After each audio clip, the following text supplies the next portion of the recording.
తీర ప్రాంతం అభివృద్ధిలో భాగంగా అనేక దశాబ్దాల నుంచి ఈ ప్రాంతాన్ని పారిశ్రామికీకరణంగా అభివృద్ధి చేస్తాం. ఇక్కడ అనేక రకాలైన భూములు ఉన్నాయి. ఈ చోట్ల పరిశ్రమలు పెడతామని గతం నుంచి ప్రపోజల్స్ వస్తూ ఉన్నాయి.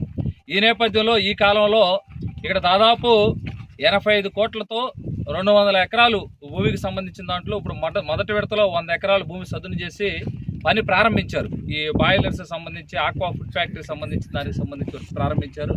వేలాది మందికి ఉపాధి అవకాశాలు చూపిస్తామని చెప్పేసి గతం నుంచి ప్రకటనలు చేస్తున్నారు. మేము ఈరోజు మత్స్య కార్మిక సంఘంగా బాపట్ల జిల్లా యాత్రలో పరిశీలించడానికి ఇక్కడ రావటం జరిగింది.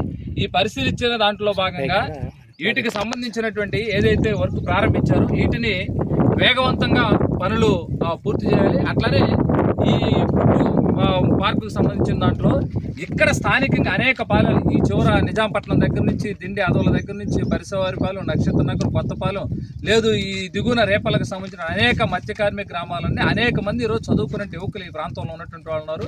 వీళ్ళందరికీ ఉపాధి అవకాశాలు కల్పించేలాగా, ఉద్యోగాలు కల్పించేలాగా మాత్రమే ఈ ఆక్వా ఫుడ్కి సంబంధించినటువంటి దాన్ని రూపకల్పన చేయాలి. అట్లా కాకుండా ఏదో కార్పొరేట్లు వ్యాపారవేత్తలకి డబ్బులు దోచిపెట్టే పద్ధతుల్లో వీటిని చేయడం ద్వారా పేదల అభివృద్ధి కంటే కూడా మిగిలిన వాళ్ళ అభివృద్ధికి సంబంధించి ఉంటుంది. ఇప్పటికే ఈ ప్రాంతంలో పనులు ప్రారంభించారు, వేగవంతంగా ప్రారంభించారు, వాటినే కాదంటలేదు. అదే వేగంగా పనులు పూర్తి చేయాలి, ఉపాధి అవకాశాలు కల్పించాలని చెప్పేసి ఈ యాత్ర సందర్భంగా డిమాండ్ చేస్తున్నాం.